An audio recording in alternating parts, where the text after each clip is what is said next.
Dans Ready Player One, le futur ne commence pas avec une fusée, un laboratoire secret, ou une ville brillante pleine de promesses. Il commence avec des caravanes empilées les unes sur les autres, comme si le monde réel avait été rangé dans un coin, trop pauvre, trop fatigué, trop abîmé pour qu'on le regarde encore en face. Et au milieu de cette verticalité fragile, il y a Wade Watts, un adolescent qui ne possède presque rien, qui vit dans une structure de métal et de misère appelée les stacks, et qui descend chaque jour dans une existence où le corps reste coincé dans la poussière pendant que l'esprit cherche une sortie. Cette sortie porte un nom simple, presque magique, presque dangereux: l'Oasis. Dans ce film, l'Oasis n'est pas présenté comme un petit jeu de loisirs. C'est devenu un refuge mondial, un endroit où l'on va à l'école, où l'on travaille, où l'on rencontre des amis, où l'on dépense de l'argent réel pour des objets virtuels, où l'on peut devenir ce que la vie réelle ne nous a jamais permis d'être. Quand Wade enfile son casque, il ne change pas seulement de décor. Il quitte une condition. Il quitte une honte. Il quitte le poids d'un monde qui semble avoir perdu l'envie de réparer quoi que ce soit. Son avatar s'appelle Parzival. Ce nom est important parce qu'il place Wade dans une quête avant même que l'histoire ne commence vraiment. Parzival, ce n'est pas juste un pseudonyme choisi au hasard pour avoir l'air cool dans un univers rempli de références.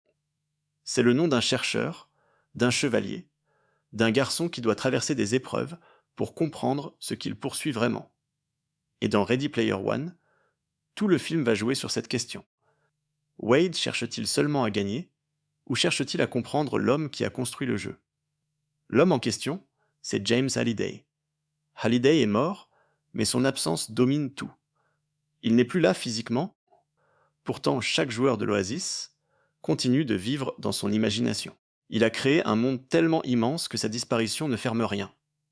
Au contraire, elle ouvre la plus grande chasse au trésor de l'histoire moderne. Avant de mourir, Halliday a laissé un message. Quelque part dans l'Oasis, il a caché un easter egg. Celui qui le trouvera obtiendra le contrôle total de l'Oasis. À partir de là, le film révèle immédiatement son moteur le plus puissant. Ce n'est pas seulement une course pour gagner un prix. C'est une guerre pour décider qui possédera l'endroit où une grande partie de l'humanité a choisi de vivre. Cette nuance change tout. Parce que si l'Oasis tombe entre de bonnes mains, il peut rester un espace de liberté, d'imagination, de rencontres, de jeu. Mais s'il tombe entre les mains d'une entreprise prédatrice, il devient une machine de contrôle, un produit fermé, un monde vendu morceau par morceau à ceux qui ont déjà du pouvoir dans le monde réel. Le danger porte un costume, un sourire commercial et un nom très froid: Nolan Sorrento. Sorrento dirige Innovative Online Industries, souvent appelé IOI. Son projet n'a rien de mystérieux. Il veut l'Oasis parce qu'il veut le monétiser encore plus, l'envahir de publicité, contrôler les joueurs, transformer un espace de rêve en marché captif. Le film ne le présente pas comme un génie visionnaire. Il ressemble plutôt à quelqu'un qui ne comprend pas vraiment la beauté de ce qu'il veut acheter, mais qui comprend parfaitement combien cela peut rapporter. Et c'est là que Ready Player One devient plus malin qu'un simple festival de références. Oui, le film déborde d'icônes, de véhicules, de personnages, de musique, de souvenirs venus de plusieurs décennies de culture populaire. Mais sous cette surface brillante, l'histoire pose une inquiétude très actuelle.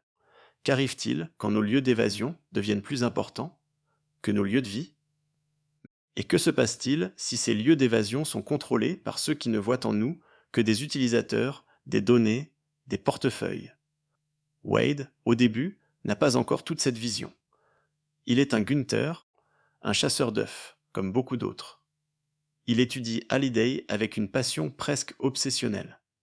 Il regarde ses anciennes images, mémorise ses goûts, ses jeux préférés, ses films, ses regrets, ses gestes, ses silences.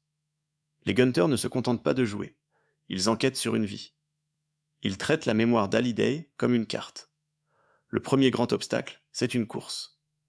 À première vue, elle ressemble à un pur morceau de spectacle. Des véhicules lancés à toute vitesse dans une ville impossible, des dangers qui surgissent, des collisions, des monstres, des références qui traversent l'écran comme des éclairs. Mais la course raconte aussi quelque chose de plus profond. Depuis des années, des milliers de joueurs essaient de la gagner en allant plus vite, en conduisant mieux, en évitant mieux les pièges. Ils pensent que la solution se trouve dans la performance. Wade, lui, va comprendre que Hallyday n'a pas forcément construit une épreuve pour récompenser celui qui fonce le plus fort. C'est une idée essentielle dans le film. Pour avancer dans Ready Player One, il ne suffit pas d'être un bon joueur. Il faut comprendre l'émotion cachée derrière la règle. Hallyday était un créateur, mais aussi un homme maladroit, isolé, prisonnier de ses souvenirs. Ces défis ne sont pas des tests mécaniques. Ce sont des fragments de sa personnalité, des morceaux de regrets transformés en énigmes. Pendant cette course, Wade remarque quelque chose que les autres ont laissé de côté. Une phrase, une indication, une logique inversée. Au lieu d'aller simplement vers l'avant, il ose faire l'inverse. Il recule. Ce geste paraît absurde pour un joueur classique. Dans une course, on avance. On dépasse. On accélère, mais dans l'univers d'Hallyday, reculer peut signifier regarder le passé autrement. Et justement, tout Ready Player One repose sur cette tension entre nostalgie et avenir. Le film est rempli de passé, mais il ne dit pas que le passé suffit. Il montre que le passé peut devenir une clé seulement si on sait ce qu'il cache. Quand Parzival réussit la première épreuve, son nom apparaît en haut du classement. Et à cet instant, Wade cesse d'être un joueur parmi d'autres. Il devient une menace. Pour les autres Gunters, il devient une légende possible. Pour Art 3 Miss, il devient quelqu'un à observer de très près. Pour IOI, il devient un problème à éliminer. Art 3 Miss arrive dans l'histoire avec une énergie différente. Elle n'est pas simplement une alliée romantique placée là pour accompagner le héros. Elle est plus lucide que Wade sur les enjeux réels.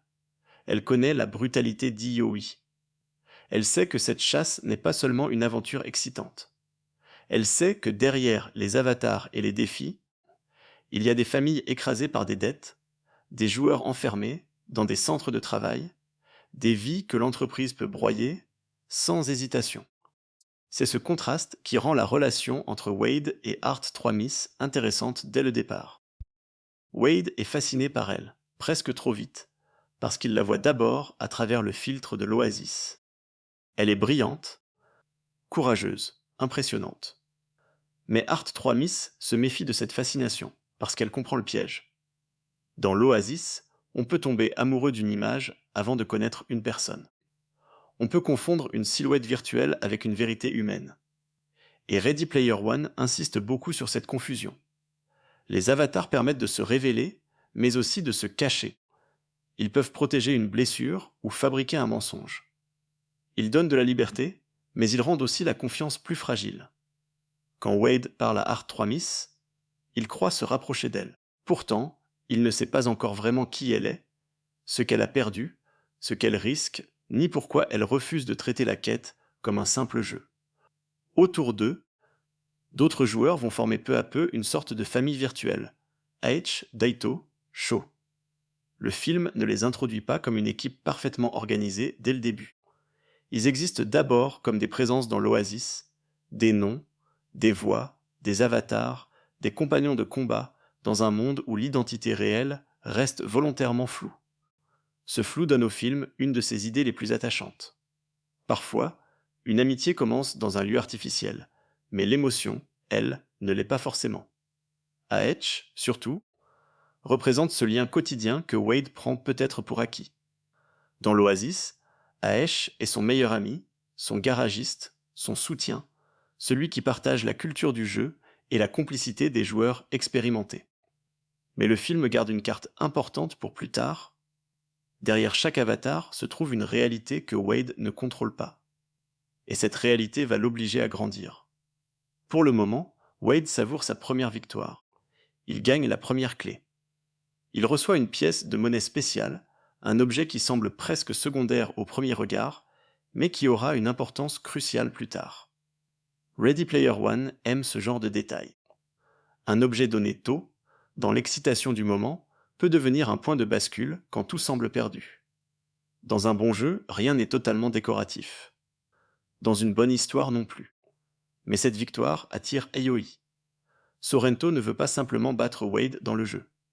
Il veut l'acheter, le manipuler, puis le détruire s'il résiste. Lorsqu'il approche Wade, la scène est importante parce qu'elle montre la différence fondamentale entre eux. Sorrento connaît les mots, les références, les noms qu'il faut prononcer, mais il ne les habite pas. Il parle de Hallyday comme un homme qui a révisé une fiche avant une réunion. Wade, lui, connaît Hallyday comme un garçon qui a passé des années à chercher dans ses obsessions une manière de survivre. La culture populaire, dans le film, n'est donc pas seulement un catalogue. Elle devient une langue. Certains la parlent parce qu'ils l'aiment. D'autres la prennent pour vendre quelque chose. Quand Sorrento comprend que Wade ne se laissera pas facilement séduire, le film quitte progressivement la légèreté de la quête pour révéler sa violence. Aoi ne se limite pas à envoyer des avatars dans l'Oasis. L'entreprise peut retrouver un joueur dans le monde réel. Elle peut faire pression sur sa vie, sur son logement, sur sa famille. Et soudain, la frontière entre jeu et réalité se brise. C'est un moment décisif pour Wade. Jusqu'ici, il pouvait croire que ses risques étaient virtuels. Perdre des pièces, perdre du matériel, être éliminé dans une bataille, recommencer. Mais quand Aoi frappe dans le monde réel, Wade découvre que cette aventure a un prix bien plus lourd. Les Stax, qui semblaient déjà fragiles, deviennent le théâtre d'une perte brutale. Le monde dont il voulait s'échapper le rattrape avec une violence directe. À partir de là, Wade n'est plus seulement un joueur talentueux qui veut gagner l'Easter egg. Il devient quelqu'un qui a une raison personnelle de s'opposer à Sorrento. Le film déplace son désir. Avant, Wade voulait peut-être la victoire, la reconnaissance, la sortie de sa pauvreté. Maintenant, il comprend que laisser Aoi gagner reviendrait à livrer l'Oasis à ceux qui ont déjà détruit assez de choses dans le réel.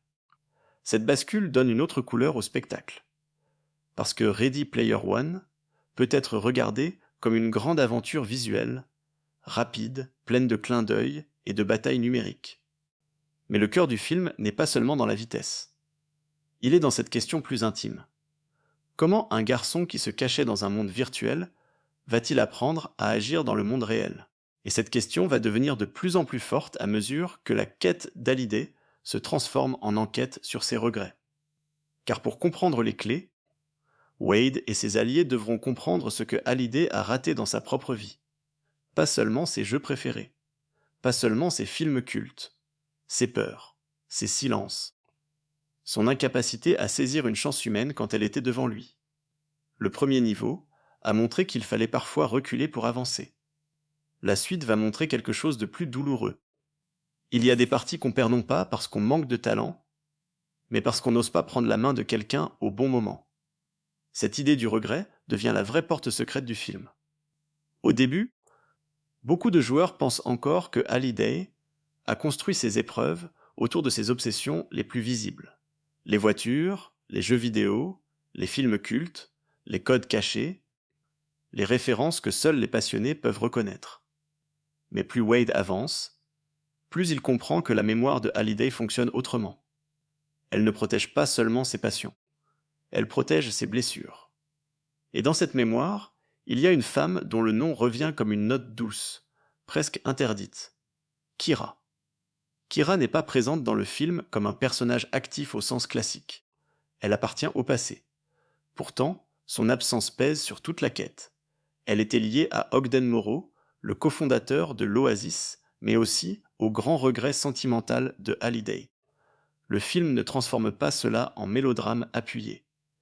Il laisse plutôt sentir une tristesse gênée, une occasion manquée, un amour jamais vraiment vécu, une hésitation qui a fini par définir toute une vie. C'est là que Ready Player One devient plus intime que son apparence spectaculaire. On pourrait croire que le contrôle de l'Oasis dépend uniquement de la connaissance des années 80, des jeux d'arcade, des films de science-fiction et des icônes de la culture populaire. Mais Hallyday ne demande pas seulement « Est-ce que tu connais mes goûts ?» Il demande plutôt « Est-ce que tu peux comprendre ce que je n'ai jamais réussi à dire ?» Cette différence est énorme. Parce que connaître une référence, c'est facile quand on a assez de temps pour apprendre. IOI peut engager des employés, créer des équipes entières, analyser des archives, réciter des détails. Mais comprendre un regret, c'est autre chose. Il faut écouter une émotion. Il faut accepter qu'un détail apparemment secondaire soit en réalité le centre d'une vie. Wade commence à regarder Hallyday avec moins de fascination et plus de compassion. Ce changement est discret mais important. Au départ, Hallyday est presque un dieu pour les Gunters. Il a bâti le monde où il respire, il a laissé le grand mystère, il est devenu une sorte de légende numérique. Mais quand Wade explore ses archives, quand il voit ses maladresses, sa solitude, sa difficulté à se connecter aux autres, l'idole devient un homme. Un homme brillant, oui. Mais aussi un homme qui a créé un monde immense, peut-être parce qu'il ne savait pas comment habiter le sien. Cette phrase pourrait résumer une grande partie du film. L'Oasis est né d'une imagination extraordinaire, mais aussi d'une fuite. Et cette fuite attire des millions de personnes qui, comme Wade, cherchent ailleurs ce que leur réalité ne leur donne plus.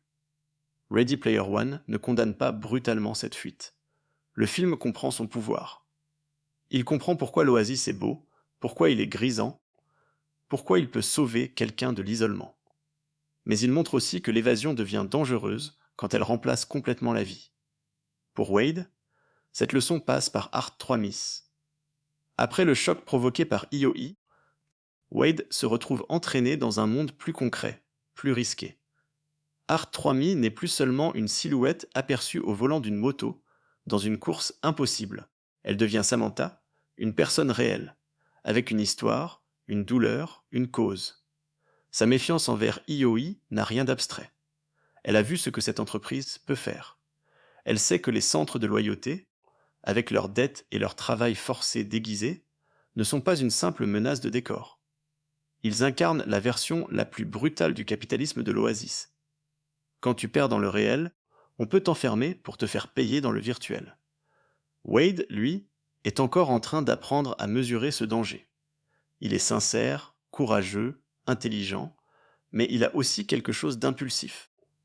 Son admiration pour Art 3 Miss devient rapidement personnelle.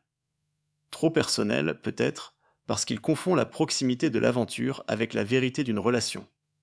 Samantha le sent. Elle comprend que Wade est capable d'un grand élan, mais pas encore d'une grande prudence. Cette tension rend leur scène plus intéressante qu'une simple romance de blockbuster. Wade veut croire que le lien est immédiat. Samantha veut lui rappeler que dans un monde où chaque identité peut être fabriquée, croire trop vite peut tuer. Elle ne refuse pas l'émotion. Elle refuse la naïveté. Et pendant qu'ils se rapprochent, la deuxième épreuve se prépare autour d'un autre souvenir de Hallyday. Le film choisit alors un passage étonnant, parce qu'il plonge les personnages dans une œuvre de cinéma déjà chargée de hantise. The Shining. Ce choix n'est pas seulement un clin d'œil. Il permet de transformer la quête en exploration mentale. Les joueurs entrent dans un lieu où le cinéma, la mémoire, la peur et le regret se superposent. L'hôtel devient un labyrinthe de références, mais aussi un espace où l'on comprend que Hallyday avait placé son énigme du côté de Kira, et non du côté évident que les joueurs auraient pu choisir. Encore une fois, le film récompense celui qui ne regarde pas seulement la surface. Aesh, qui ne connaît pas vraiment The Shining, traverse l'hôtel avec une panique comique et très humaine. Cette scène fonctionne parce qu'elle laisse respirer l'aventure. Après les enjeux lourds, après la violence d'IOI, le film retrouve un plaisir de mise en scène, presque ludique, où la peur devient aussi un terrain de jeu. Mais sous l'humour, la logique de l'épreuve reste sérieuse. Les joueurs doivent comprendre que le cœur du souvenir n'est pas le décor horrifique en lui-même, mais la relation manquée, la piste sentimentale, la danse avec Kira. C'est un motif que Ready Player One répète sans l'user. Pour franchir une étape, il faut cesser de traiter Hallyday comme une encyclopédie et commencer à le traiter comme un être humain. Cette deuxième clé révèle donc une vérité plus tendre. Hallyday n'a pas construit l'Oasis seulement avec ce qu'il aimait. Il l'a aussi construit autour de ce qu'il regrettait. Et cette nuance touche Wade directement, même s'il ne s'en rend pas encore pleinement compte. Lui aussi risque de passer à côté de la réalité en s'accrochant trop fort à l'image. Lui aussi pourrait croire qu'un avatar suffit à connaître quelqu'un. Lui aussi pourrait gagner beaucoup et comprendre trop tard ce qu'il a négligé. Pendant ce temps, IOI ne reste pas immobile. Sorrento dispose d'une armée de joueurs salariés, les Sixers, dont l'identité est presque effacée par leur uniforme numérique. Leur nom même raconte leur fonction. Ils ne sont pas montrés comme des passionnés, mais comme des agents d'une machine. Là où les Gunters cherchent avec obsession, maladresse, amour ou rivalité, les Sixers avancent comme une force industrielle. Ils représentent une manière opposée d'habiter l'Oasis. Pas comme un monde à explorer, mais comme une cible à conquérir. Cette opposition donne au film une clarté visuelle très efficace. D'un côté, des avatars variés, personnels, parfois extravagants, qui expriment des goûts, des rêves, des identités choisies. De l'autre, une masse standardisée, produite par une entreprise qui transforme même l'imaginaire en uniforme. Dans un univers où chacun peut devenir n'importe quoi, IOI choisit de rendre tout le monde interchangeable. C'est peut-être l'une des critiques les plus simples et les plus fortes du film. L'imagination, lorsqu'elle reste libre, crée des différences. Le contrôle industriel, lui, fabrique de la répétition.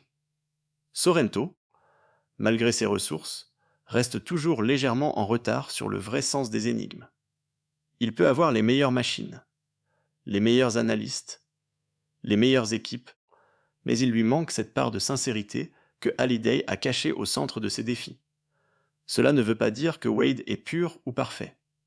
Il fait des erreurs, il se laisse emporter, il pense parfois avec son cœur avant de réfléchir aux conséquences. Mais il cherche pour de vrai. Il n'essaye pas seulement de posséder l'oasis.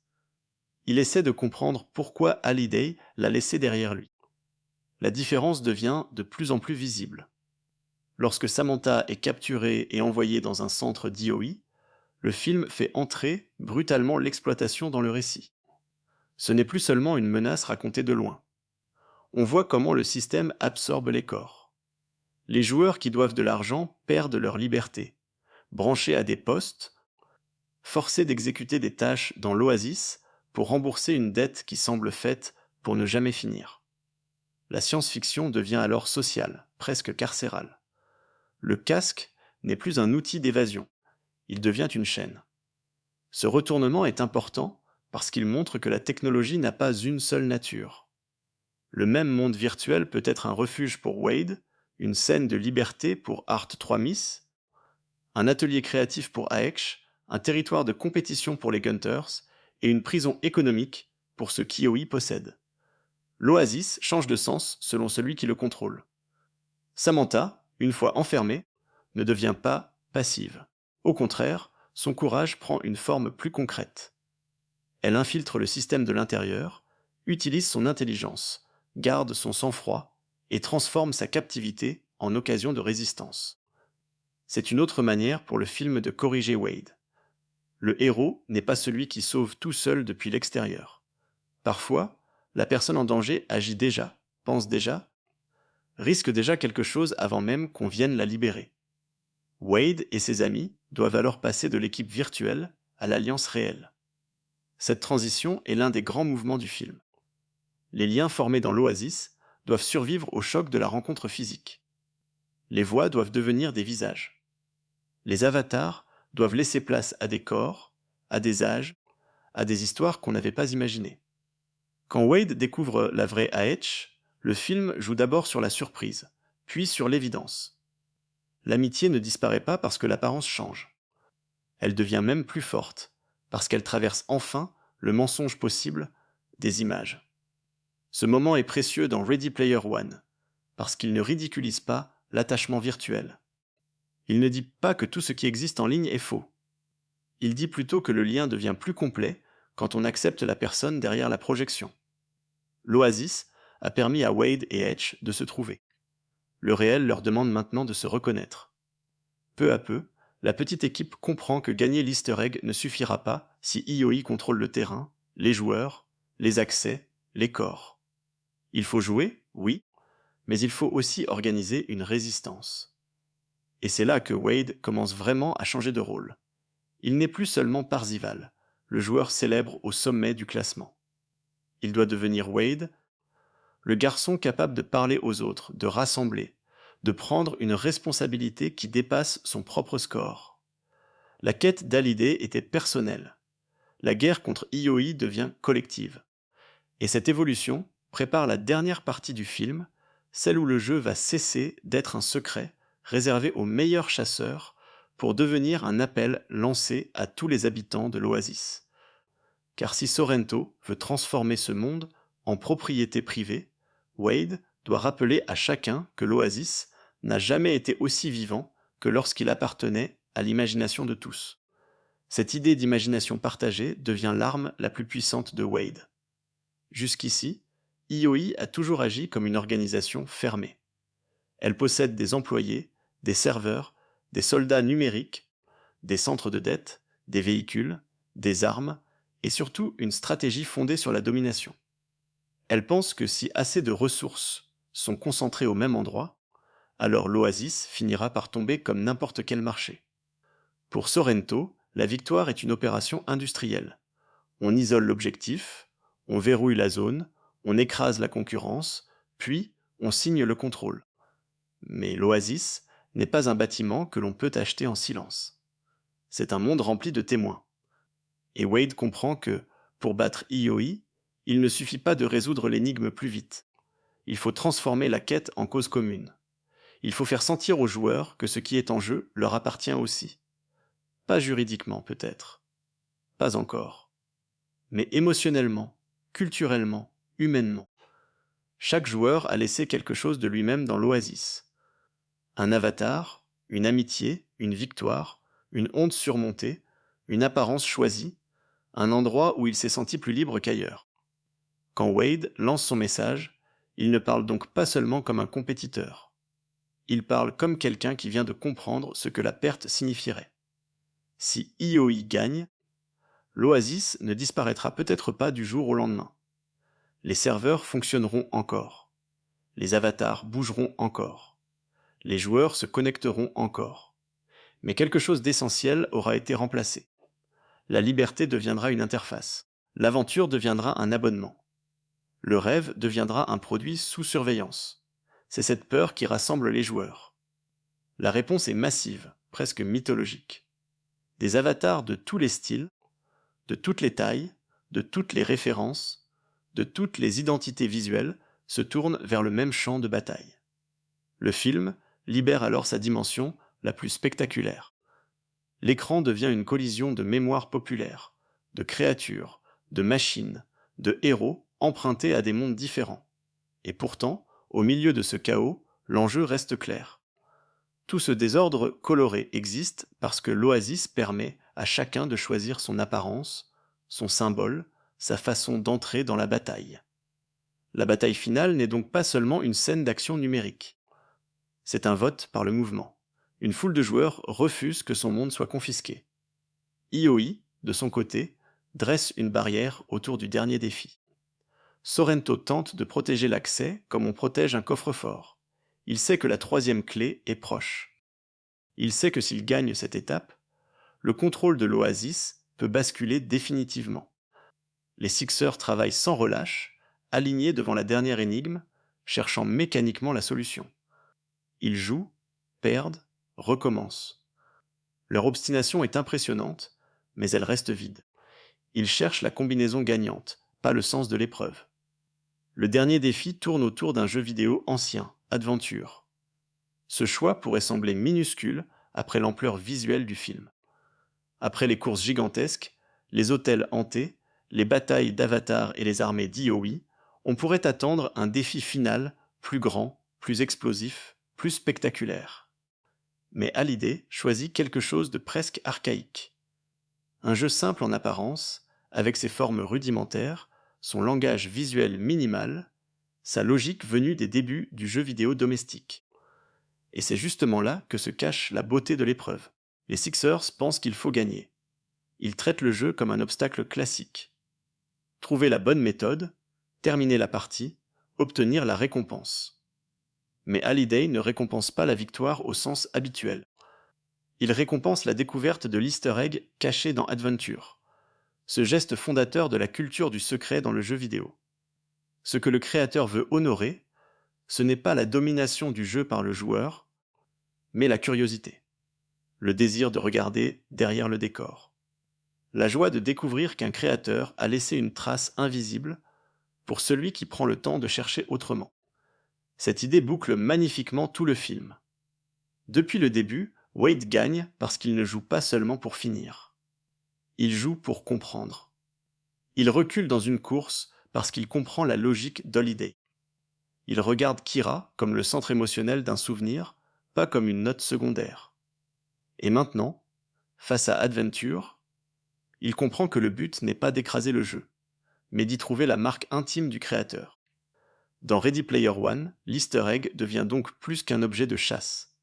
Il représente le lien secret entre celui qui crée et celui qui explore. Une œuvre peut contenir une part cachée de son auteur, un détail que la majorité ne verra jamais, mais qui attend celui qui regarde avec patience, amour et intuition. Hallyday, avec toutes ses maladresses, a bâti sa dernière quête sur cette relation-là. Il ne cherche pas le meilleur consommateur de référence. Il cherche quelqu'un capable de reconnaître la présence humaine dans un monde artificiel. Pendant que Wade s'approche de cette vérité, Sorrento joue sa dernière carte. La menace devient totale avec l'artefact, capable de provoquer une destruction massive dans l'oasis. Cette explosion efface des avatars, disperse les joueurs, détruit presque toutes les chances de victoire. Le film rappelle alors une règle cruelle de son univers. Dans l'oasis, la mort numérique peut coûter très cher. Perdre son avatar, ses objets, ses ressources, c'est perdre une part de ce qu'on a accumulé, parfois pendant des années. Même dans un monde virtuel, les pertes ont un poids réel. Et Wade semble perdre lui aussi. Mais l'objet reçu plus tôt, cette pièce de monnaie que le film avait glissée, presque discrètement après la première épreuve, revient au moment décisif. Elle lui donne une vie supplémentaire. Ce détail fonctionne parce qu'il respecte une logique de jeu très simple et très satisfaisante. Ce qui avait été gagné honnêtement au début devient la chance de continuer à la fin. Ce n'est pas un miracle sorti de nulle part, c'est un paiement différé. Une promesse gardée par la structure même du récit. Wade revient donc là où tout aurait pu s'arrêter. Et ce retour change l'atmosphère. Il ne s'agit plus seulement d'un adolescent malin qui tente sa chance. Il porte maintenant la confiance de ses amis, l'espoir des joueurs, la mémoire de Hallyday et le refus de laisser Sorrento transformer l'Oasis en empire publicitaire. Face au dernier jeu, son calme compte autant que son savoir. Quand il découvre l'easter egg d'Adventure, la troisième clé s'offre à lui. Mais Hallyday a encore prévu une dernière tentation. Le film conduit Wade dans un espace plus intime, presque suspendu hors de la bataille. Là, le grand créateur de l'Oasis semble l'attendre. Pas comme le dieu tout-puissant du début. Plutôt comme une trace, une présence reconstruite, un souvenir interactif qui porte encore la douceur étrange et la solitude de son modèle. Wade est invité à signer un contrat pour prendre le contrôle de l'Oasis. Et c'est ici que le vrai test se révèle. Parce que ce contrat ressemble à une récompense, mais il cache un piège. Hallyday avait lui-même signé un document qu'il avait séparé d'Ogden Morrow, son ami, son partenaire, l'autre moitié humaine de son rêve. Ce geste avait contribué à briser une relation essentielle. En demandant à Wade de signer rapidement, Hallyday ne vérifie pas seulement son intelligence. Il vérifie s'il a compris la douleur derrière l'histoire. Wade refuse. Ce refus est peut-être l'un des gestes les plus importants du film. Il ne refuse pas l'Oasis. Il refuse de répéter l'erreur d'Hallyday. Il comprend enfin que gagner le contrôle d'un monde ne signifie rien si ce pouvoir commence par une trahison, une séparation ou une signature aveugle. Le garçon qui, au début, voulait surtout sortir de sa misère par le jeu, choisit maintenant de ralentir au moment où tout le pousse à prendre. C'est une maturité nouvelle. La logique du film devient très claire. Chaque clé ne vérifiait pas seulement une compétence. La première demandait de comprendre que l'avenir exige parfois de regarder en arrière. La deuxième demandait de reconnaître un regret amoureux au lieu de se perdre dans les références les plus bruyantes. La troisième demandait de distinguer la vraie découverte de la simple victoire. Et le dernier contrat demandait de refuser un pouvoir obtenu sans réflexion. Hallyday ne cherchait donc pas quelqu'un qui lui ressemble parfaitement. Il cherchait peut-être quelqu'un qui pouvait faire mieux que lui. Cette nuance rend la scène finale avec Hallyday plus émouvante. Wade reçoit enfin l'Easter egg, mais il reçoit surtout une confession. Hallyday admet, à sa manière, que la réalité est la seule chose qui soit réelle. Cette phrase peut sembler simple, presque évidente. Pourtant, dans le contexte du film, elle résonne fortement. Elle vient d'un homme qui a créé le plus grand refuge virtuel du monde et qui reconnaît à la fin que ce refuge ne remplace pas une vie vécue avec les autres. L'Oasis était son chef-d'œuvre, mais aussi sa cachette. Wade, lui, doit apprendre à ne pas transformer son héritage en nouvelle fuite. À l'extérieur, la menace de Sorrento n'a pas disparu comme par magie. Le monde réel réclame encore sa conclusion. La police, les preuves, les actes commis par IOI, tout cela ramène l'histoire dans une matérialité nécessaire. Le film aurait pu finir uniquement dans une lumière numérique, avec un trophée et une victoire virtuelle. Mais il insiste sur le fait que les conséquences doivent toucher le réel, parce que le mal d'Iowa n'était pas seulement un mal de jeu. C'était une violence économique, physique, sociale. Sorrento peut perdre dans l'Oasis, mais il doit aussi répondre dans le monde réel. Cette double victoire compte beaucoup. Elle rappelle que l'héroïsme numérique ne suffit pas si rien ne change hors du casque. Wade et ses amis n'ont pas seulement sauvé un monde virtuel. Ils ont empêché une entreprise de renforcer encore son emprise sur des vies déjà fragiles. Le film reste optimiste, peut-être même idéaliste, mais il ne sépare jamais complètement les deux dimensions. Ce qui se passe dans l'Oasis affecte les corps. Ce qui se passe dans le réel décide de l'avenir de l'Oasis. Après la victoire, le pouvoir est partagé. Wade ne garde pas l'Oasis pour lui seul. Il choisit de le diriger avec ses amis. Ce choix répond directement à l'erreur de Hallyday. Là où le créateur avait fini isolé, enfermé dans ses souvenirs et dans son œuvre, Wade construit une gouvernance collective. Il ne devient pas un nouveau Hallyday solitaire. Il accepte que le contrôle d'un monde aussi important demande plusieurs regards, plusieurs sensibilités, plusieurs ancrages. Et parmi les décisions les plus fortes, il y a celle de fermer l'Oasis certains jours. Ce détail peut surprendre, parce qu'il arrive après tout ce que le film a fait pour nous montrer la beauté de ce monde virtuel. Pourquoi fermer un endroit que l'on vient de sauver? Justement parce que Wade a compris la leçon. L'Oasis est précieux, mais il ne doit pas avaler toute la vie. Il peut offrir de l'évasion, de l'amitié, de l'aventure, de la création. Mais il ne doit pas remplacer le contact, le temps, la présence, les choix concrets. En fermant l'Oasis 2 jours par semaine, Wade ne détruit pas le rêve de Hallyday. Il le protège de son propre excès. Et dans ce geste, Ready Player One trouve son équilibre final. Le film ne dit pas qu'il faut rejeter les mondes virtuels. Il ne méprise pas les joueurs. Il ne se moque pas de ceux qui trouvent dans la fiction, les avatars ou les références un espace pour respirer. Au contraire, il célèbre profondément cette culture. Mais il rappelle que l'imagination devient plus belle quand elle nous renvoie vers la vie, au lieu de nous en couper pour toujours.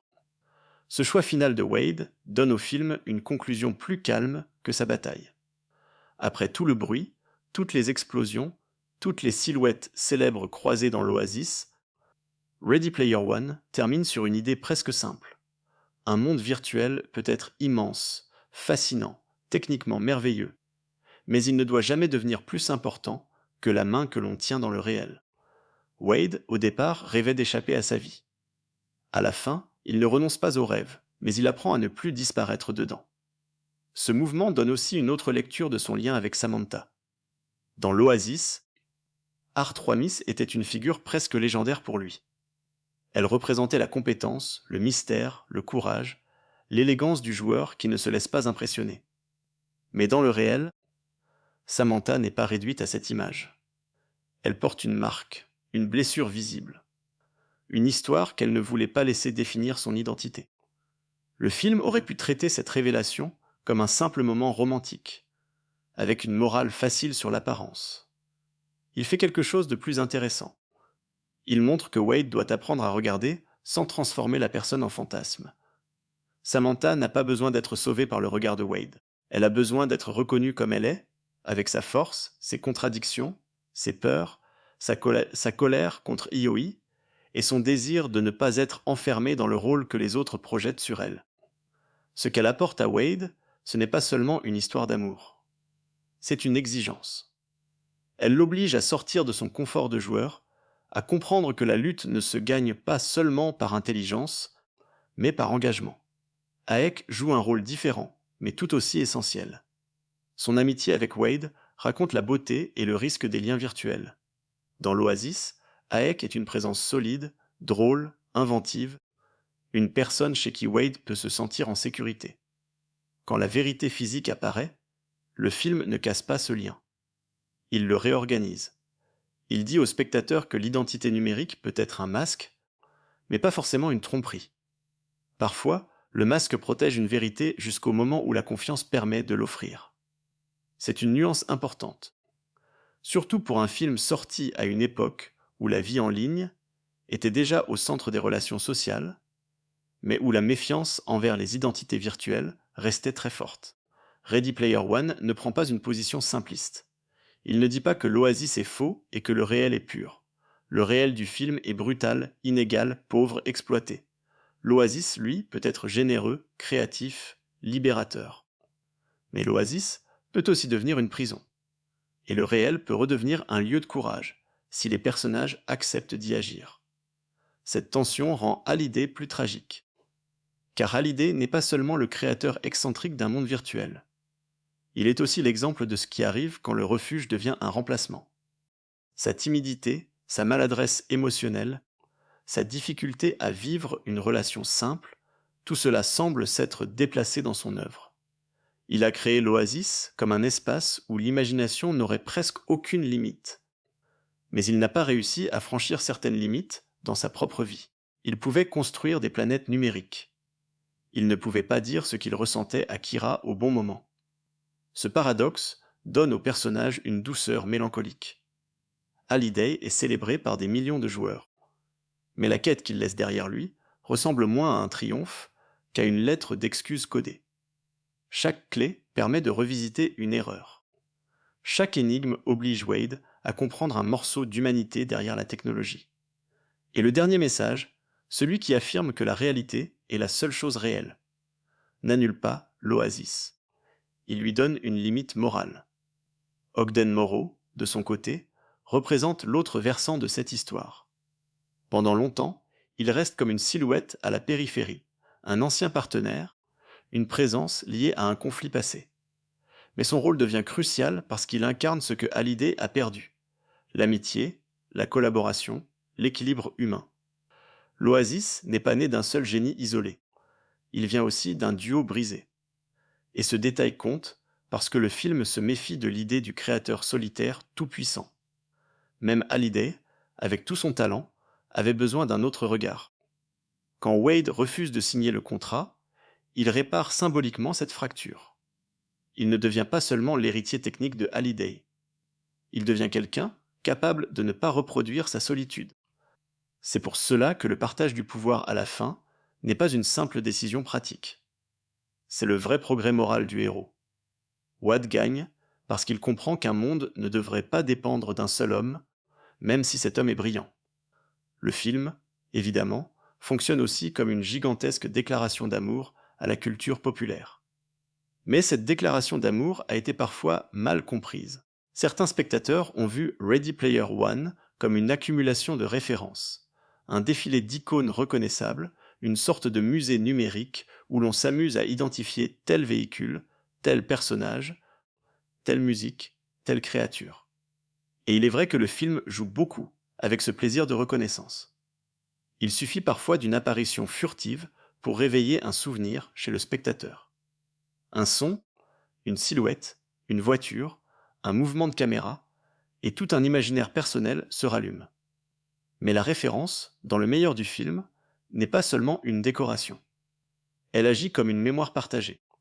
Quand une image connue apparaît dans l'Oasis, elle ne signifie pas exactement la même chose pour tout le monde. Pour certains, c'est un souvenir d'enfance. Pour d'autres, une icône de cinéma. Pour d'autres encore, un simple outil de combat. Cette pluralité correspond parfaitement à l'idée de l'oasis, un espace où chacun entre avec ses propres souvenirs et les transforme en identité. C'est là que la mise en scène de Steven Spielberg devient intéressante.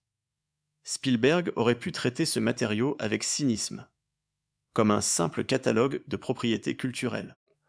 Mais il filme souvent l'émerveillement comme une réaction humaine avant de filmer la référence elle-même. Ce qui compte, ce n'est pas seulement de reconnaître, c'est de sentir pourquoi la reconnaissance produit quelque chose. Dans la course, le plaisir vient du mouvement, du danger, du rythme, de l'impossibilité de tout saisir en une seule vision. Dans la séquence de The Shining, le plaisir vient aussi du décalage entre la peur cinéphile et l'incompréhension Daesh. Dans la bataille finale, la référence devient presque une foule, une énergie collective. Le film parle donc autant de spectateurs que de joueurs. Regarder Ready Player One, c'est souvent accepter de ne pas tout attraper. Certaines références passent trop vite. Certaines sont évidentes. D'autres sont discrètes, mais ce trop-plein fait partie de l'expérience. L'Oasis est un monde saturé, comme notre propre culture numérique.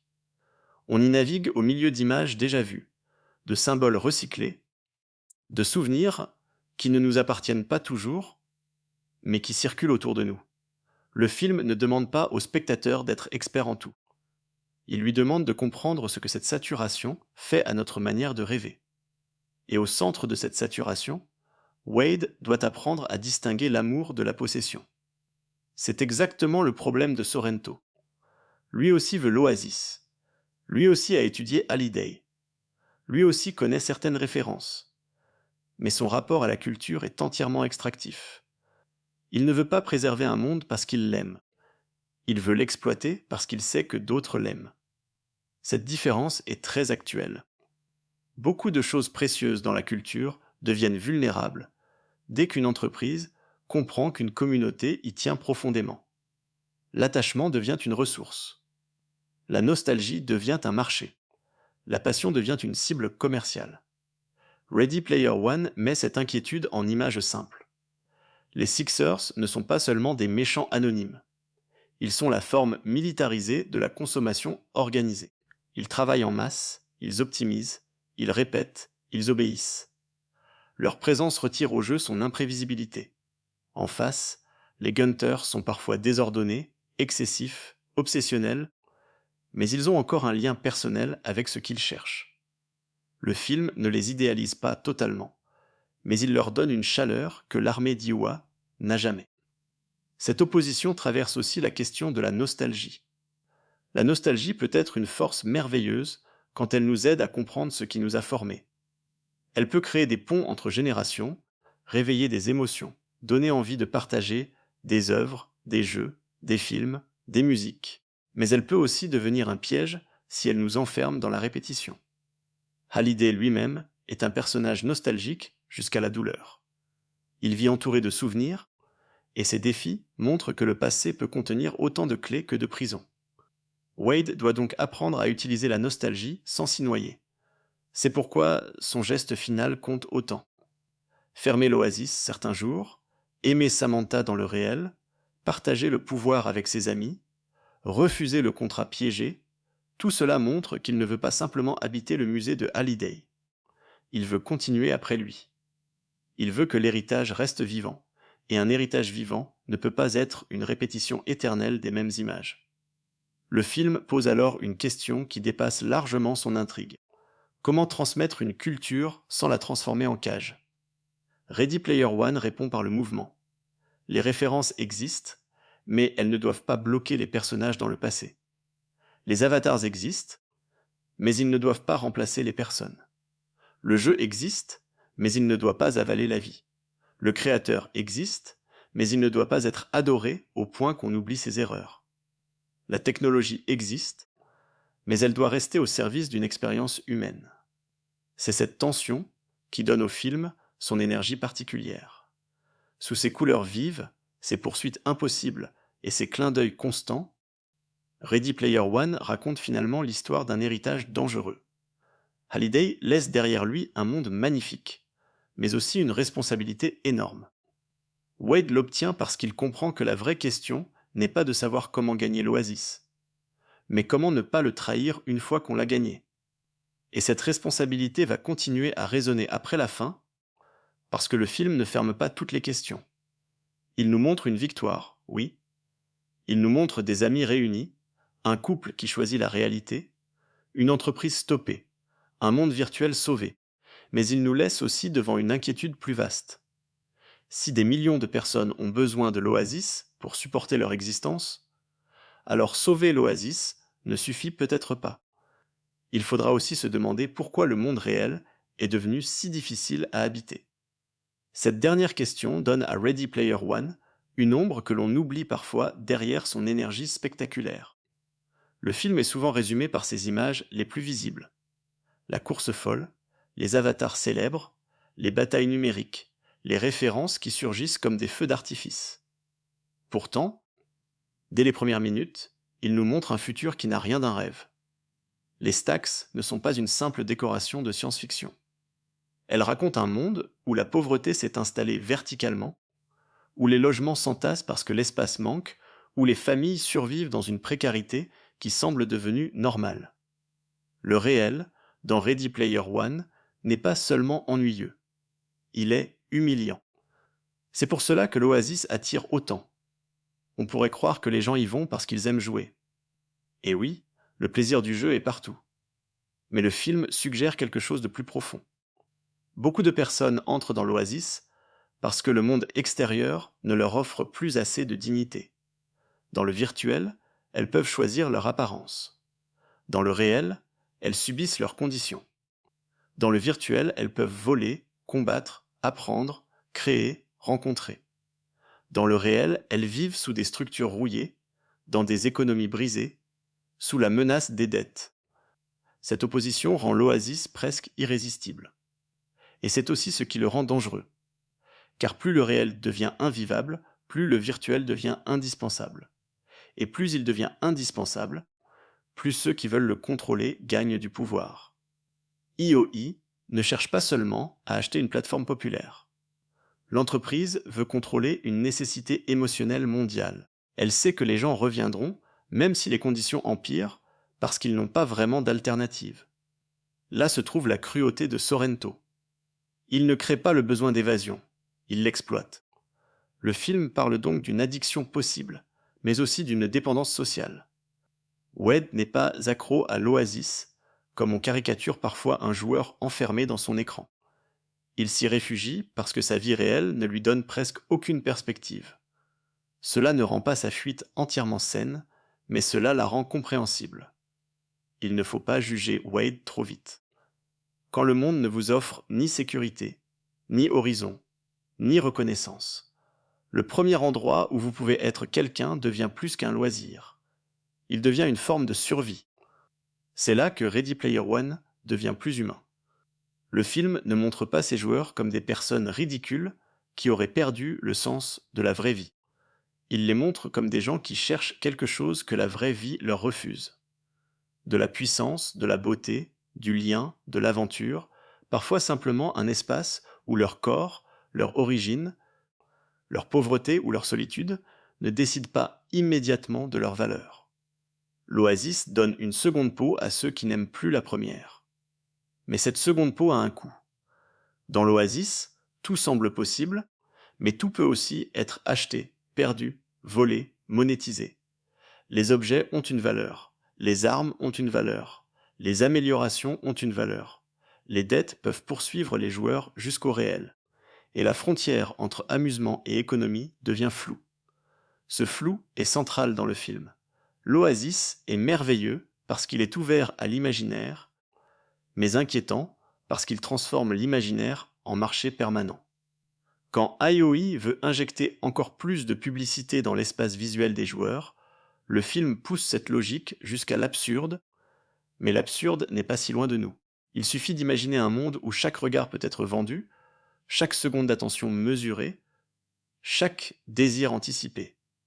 Sorrento ne rêve pas de créer une meilleure expérience. Il rêve de rentabiliser la dépendance des autres.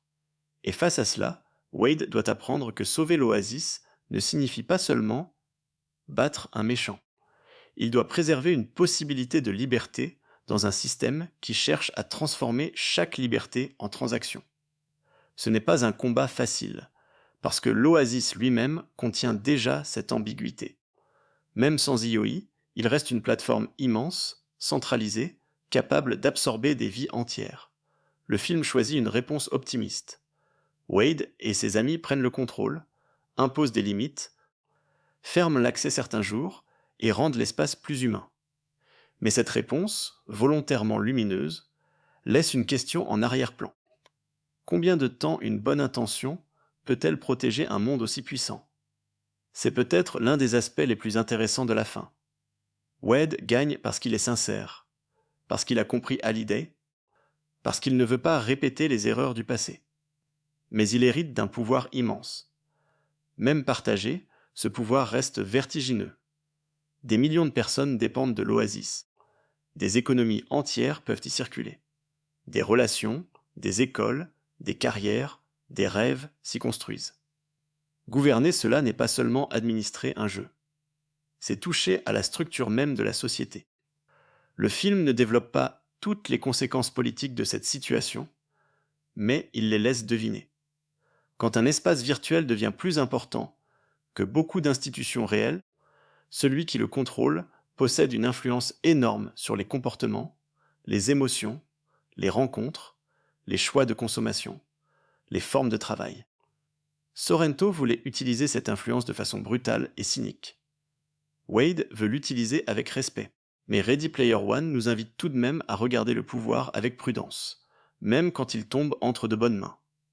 C'est pour cela que la présence du groupe compte autant. Aetch, Samantha, Daito et Sho ne sont pas seulement des amis récompensés à la fin. Ils sont une protection narrative contre la solitude du pouvoir. Chacun représente une expérience différente de l'Oasis. Chacun a une relation différente au jeu, au risque, à l'identité, à la confiance.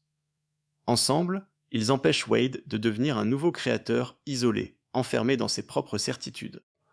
Le partage du contrôle n'est pas parfait, mais il marque une rupture avec l'erreur de Hallyday. Hallyday avait transformé sa solitude en architecture. Wade essaie de transformer son amitié en gouvernance. Cette différence est simple, mais elle porte tout le sens de la conclusion. Hallyday construisait des mondes parce qu'il ne savait pas toujours construire des liens. Wade gagne le droit de diriger l'Oasis précisément parce qu'il accepte de ne pas le diriger seul. Ce n'est pas une petite nuance. Dans un récit rempli de héros, de scores, de classements et de quêtes individuelles, la vraie victoire devient collective. Et cette collectivité commence avant même la fin, pendant l'appel lancé aux joueurs.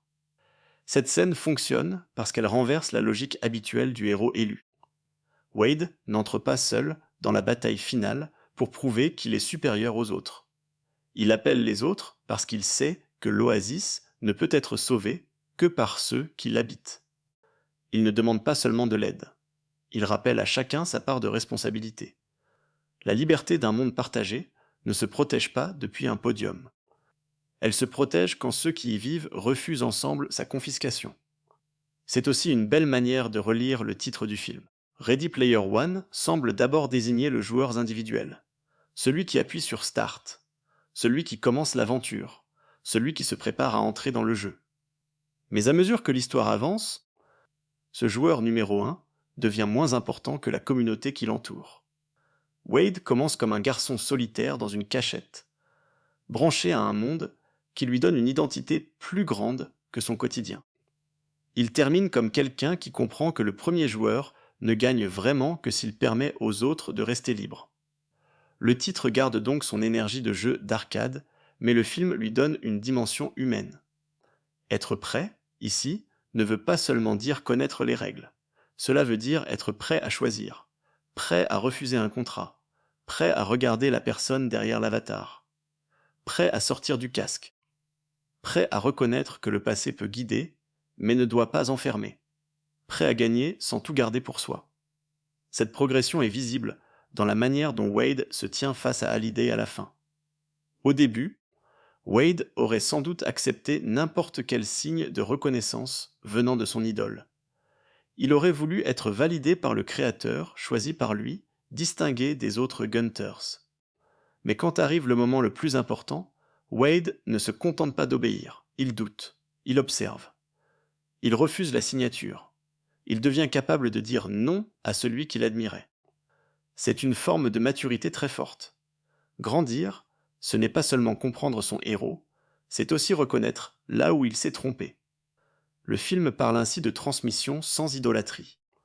Hallyday mérite l'admiration pour son imagination, mais pas l'imitation totale.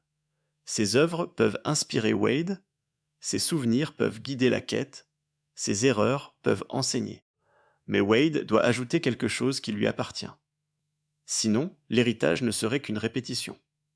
Et Ready Player One, malgré son amour évident du passé, refuse finalement cette répétition pure. Il dit que la culture populaire est vivante quand elle passe à travers de nouvelles mains. Cette idée se retrouve dans les avatars eux-mêmes. Dans l'Oasis, les joueurs ne créent pas toujours à partir de rien. Ils empruntent, mélangent, recomposent. Ils portent des influences, des images connues, des styles hérités. Mais en les combinant, ils fabriquent une identité nouvelle.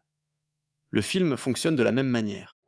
Il emprunte à des décennies d'imaginaire collectif, mais il les rassemble dans une aventure centrée sur une question contemporaine. Comment rester humain quand l'évasion devient plus séduisante que la vie? La réponse n'est jamais donnée sous forme de discours lourds. Elle passe par des gestes. Wade retire son casque. Samantha accepte d'être vue. Aetch révèle sa vérité. Les joueurs répondent à l'appel. Hallyday avoue son regret. Moreau revient comme un gardien discret de la mémoire. L'Oasis ferme quelques jours pour que le réel ait encore une place. Chaque geste répare un peu la fracture entre monde virtuel et monde physique. Mais le film ne prétend pas que tout est résolu. Les stacks existent encore. Les inégalités ne disparaissent pas avec l'arrestation de Sorrento. Le monde réel reste abîmé. C'est important, parce que cela empêche la fin de devenir trop facile. Wade a gagné une bataille immense, mais il n'a pas réparé toute la société. Il a sauvé un espace de liberté, pas aboli les raisons qui poussent les gens à s'y cacher. Cette nuance donne à la fin une forme de douceur fragile. On peut se réjouir de la victoire. On peut aimer voir Wade et Samantha ensemble, dans le réel. On peut sourire devant l'idée d'un oasis moins toxique, moins ouvert à l'exploitation d'IOI, plus respectueux du temps humain. Mais on garde en tête que ce monde aura besoin d'une vigilance constante. Un rêve partagé peut être sauvé une fois, puis menacé à nouveau sous une autre forme. La cupidité change de visage. Le contrôle trouve d'autres chemins. La dépendance revient si le réel reste trop dur. Ready Player One choisit tout de même l'espoir. Pas un espoir naïf où la technologie résout tout. Plutôt un espoir fondé sur la capacité des personnages à apprendre. Wade apprend à voir au-delà de son propre désir. Samantha apprend qu'elle n'est pas seule dans sa lutte. Aesh apprend que son amitié peut survivre à la révélation du réel. Hallyday, même après sa mort, transmet enfin ce qu'il n'a pas su vivre. Et les joueurs, pendant un instant, cessent d'être une foule dispersée pour devenir une communauté. C'est peut-être ce que le film a de plus généreux. Il imagine que la culture partagée peut encore rassembler, que les souvenirs, les jeux, les films, les musiques, les avatars, tous ces fragments qui pourraient nous enfermer chacun dans notre bulle, peuvent aussi devenir un langage commun. Un langage imparfait, bruyant, saturé, parfois commercialisé, mais capable de produire une émotion collective. Dans un monde réel fragmenté, l'Oasis offre cette possibilité. Le défi est de ne pas laisser cette possibilité être volée. Alors, quand Wade ferme l'Oasis 2 jours par semaine, il ne fait pas seulement un choix de santé personnelle. Il rappelle que la liberté ne consiste pas à être connecté tout le temps. La liberté, parfois, c'est aussi pouvoir se déconnecter sans perdre sa place. C'est pouvoir revenir au jeu parce qu'on l'a choisi, et non parce qu'on ne sait plus vivre ailleurs. Cette idée donne à Ready Player One une résonance qui dépasse largement son décor futuriste. Le film parle à tous ceux qui ont déjà trouvé refuge dans une fiction, un jeu, un écran, une communauté en ligne, un avatar, une histoire plus grande que leur quotidien. Il ne méprise pas ce refuge. Il le comprend. Il le célèbre même. Mais il demande doucement. Est-ce que ce refuge t'aide à revenir plus vivant? Ou est-ce qu'il te fait disparaître un peu plus chaque jour? Et toute la différence est là. Cette différence entre refuge et disparition explique aussi pourquoi Ready Player One reste un film plus complexe qu'il n'en a parfois l'air. À première vue, tout semble conçu pour le plaisir immédiat. Le rythme est rapide, les images sont chargées, les références arrivent sans demander la permission, et l'aventure avance comme une chasse aux trésors géantes. Le spectateur n'a presque jamais le temps de s'installer dans une seule sensation. Il passe d'une course impossible à une enquête intime, d'un souvenir de cinéma d'horreur à une prison d'entreprise, d'un duel numérique à une réunion d'amis dans le réel. Cette vitesse peut être grisante. Elle peut aussi donner l'impression que le film file trop vite sur certaines blessures. Mais cette rapidité correspond aussi au monde qu'il décrit. L'Oasis est un espace de saturation. Tout y est disponible, transformable, consommable, mélangeable. Les joueurs y sautent d'une identité à une autre, d'un univers à un autre, d'une mission à une autre. Dans un tel monde, l'attention est constamment sollicitée. Le film reproduit cette sensation. Il nous plonge dans une culture où les images s'empilent comme les caravanes des Stax, où les souvenirs populaires deviennent des constructions verticales, instables, brillantes, parfois écrasantes. Et au milieu de cette accumulation, Spielberg cherche une ligne émotionnelle claire. Cette ligne, c'est Wade face à l'héritage de Hallyday. Même si le film multiplie les détours visuels, il revient toujours à cette relation étrange entre un adolescent vivant et un créateur mort. Wade ne rencontre jamais vraiment Hallyday comme un homme de chair. Il le rencontre à travers des enregistrements, des archives, des simulations, des souvenirs reconstruits. Pourtant, cette relation influence profondément sa trajectoire. Hallyday devient à la fois un modèle, une énigme, un avertissement et une présence presque paternelle. C'est une manière très moderne de parler de transmission. Aujourd'hui, beaucoup de gens grandissent avec des créateurs qu'ils ne connaissent pas personnellement, mais qui façonnent leur imagination. Des cinéastes, des développeurs, des écrivains, des musiciens, des vidéastes, des inventeurs de monde. On peut connaître leurs œuvres par cœur, reconnaître leurs obsessions, répéter leurs phrases, visiter leurs univers, sans jamais connaître réellement la personne. Ready Player One interroge cette proximité à distance. Wade croit connaître Hallyday parce qu'il connaît ce qu'il a laissé. Mais le film lui apprend qu'une œuvre n'est jamais une personne complète. C'est là que l'adaptation du roman d'Ernest Cline trouve son propre chemin au cinéma. Le livre reposait déjà sur cette chasse aux références, cette passion pour la culture geek, cette quête dans un monde virtuel devenu central pour la société. Mais le film devait résoudre un problème différent. Comment traduire une obsession de lecteur et de joueur en spectacle visuel sans perdre le cœur émotionnel? Spielberg choisit de simplifier certains éléments, d'en transformer d'autres et de concentrer la progression autour de scènes très lisibles.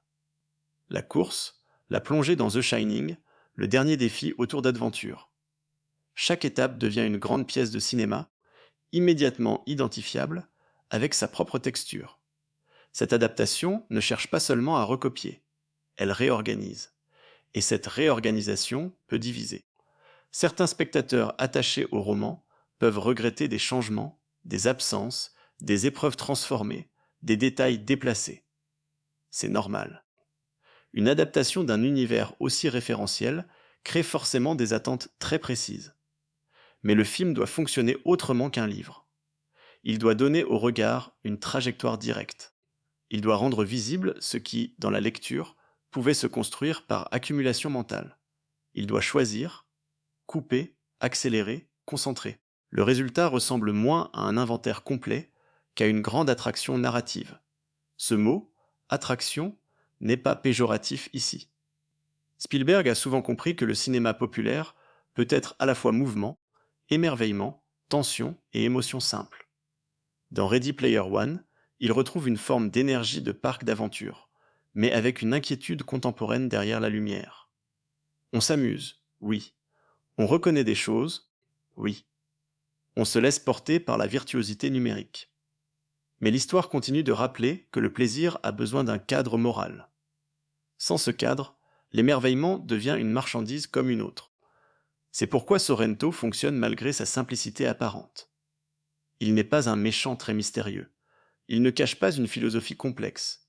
Il veut le contrôle, l'argent, l'exploitation maximale. Pourtant, son absence de profondeur émotionnelle est précisément son intérêt. Sorrento est le contraire de Halliday. Halliday, avec tous ses défauts, a créé à partir d'une blessure, d'une passion, d'une sensibilité. Sorrento veut posséder à partir d'un calcul. Il ne comprend pas l'âme de l'oasis parce qu'il n'en a pas besoin pour vouloir le vendre. Cette opposition est presque caricaturale, mais elle sert le conte. Ready Player One a une structure de conte technologique. Il y a un garçon pauvre, un monde magique, un créateur disparu, 3 clés, une tentation finale, un faux héritier, de vrais compagnons, un royaume à protéger. L'oasis remplace le château, l'easter egg remplace le trésor, les avatars remplacent les armures, et les références remplacent les légendes anciennes. Le film modernise la quête chevaleresque en la plaçant dans un univers de serveurs, de casques, de dettes et de pixels. Cette lecture donne plus de cohérence au nom Parzival. Wade ne choisit pas seulement un nom stylé. Il s'inscrit, consciemment ou non, dans une tradition de quête. Mais contrairement au chevalier classique, il ne doit pas seulement prouver sa bravoure. Il doit apprendre à poser la bonne question. Dans les récits de quête, le héros échoue souvent quand il regarde l'objet sacré sans comprendre la souffrance qui l'entoure. Wade, lui, réussit quand il comprend que l'easter egg n'est pas un trophée isolé. Il est le dernier message d'un homme qui regrette d'avoir raté le réel. C'est là que le film rejoint une idée très Spielbergienne. L'enfance, l'émerveillement et la perte sont souvent liés. Wade conserve une part d'enfance dans sa manière d'aimer l'oasis. Il s'émerveille devant les véhicules, les costumes, les défis, les légendes de Halliday. Mais il est forcé de grandir quand cette merveille provoque des conséquences réelles. La mort, la perte, l'exploitation, la peur de Samantha, la capture, la responsabilité collective. Tout cela oblige le joueur à devenir adulte sans renier complètement l'enfant qui aimait jouer. Le film ne détruit pas l'émerveillement. Il lui demande de devenir responsable. Cette idée est très importante pour comprendre le ton de Ready Player One. Le film n'est pas cynique. Il ne regarde pas la culture populaire avec mépris. Il ne dit pas que les adultes doivent abandonner leurs jeux, leurs souvenirs, leurs univers préférés, pour être sérieux. Au contraire, il affirme que ces univers peuvent contenir de la beauté, de l'amitié, de la mémoire, parfois même une forme de salut. Mais il refuse que cette passion serve d'excuse à l'aveuglement. Aimer un monde imaginaire ne doit pas nous empêcher de voir qui le contrôle, qui en profite, qui en souffre. C'est cette tension qui parle fortement à notre époque. Même sans vivre dans l'univers de Ready Player One, nous connaissons déjà des fragments de son futur. Des plateformes où les gens construisent des identités. Des économies virtuelles où des objets numériques prennent une valeur réelle. Des communautés en ligne où l'amitié peut être sincère. Des entreprises qui mesurent l'attention, vendent de la visibilité, organisent l'accès aux espaces où nous passons de plus en plus de temps. Le film pousse ces tendances vers une forme spectaculaire, mais le noyau est reconnaissable. C'est peut-être pour cela que son monde paraît à la fois extravagant et proche. Les stacks sont exagérés, mais la précarité qu'elle symbolise ne l'est pas totalement. L'oasis est gigantesque, mais notre attachement aux espaces numériques existe déjà. IOI est présenté comme une menace très visible, mais la logique qui consiste à transformer chaque moment d'attention en argent est déjà familière. Ready Player One fonctionne donc comme une fable pop sur des problèmes qui n'ont rien de futuriste dans leur principe. Le film est parfois critiqué pour sa manière de célébrer la nostalgie tout en la questionnant. Mais cette contradiction fait partie de son identité. Ready Player One aime sincèrement les objets culturels qu'il montre. Il ne pourrait pas fonctionner si cette affection était fausse.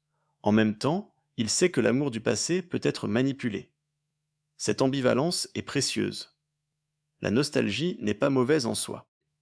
Elle devient dangereuse quand elle remplace l'imagination, quand elle empêche de créer autre chose, ou quand elle permet à des entreprises de vendre à l'infini les mêmes émotions recyclées. Hallyday incarne cette ambivalence. Il a transformé ses passions en monde vivant. C'est magnifique. Mais il a aussi transformé ses regrets en labyrinthe. C'est triste. Il a offert à l'humanité un espace de liberté. C'est généreux. Mais il a peut-être contribué à renforcer une fuite massive hors du réel. C'est inquiétant.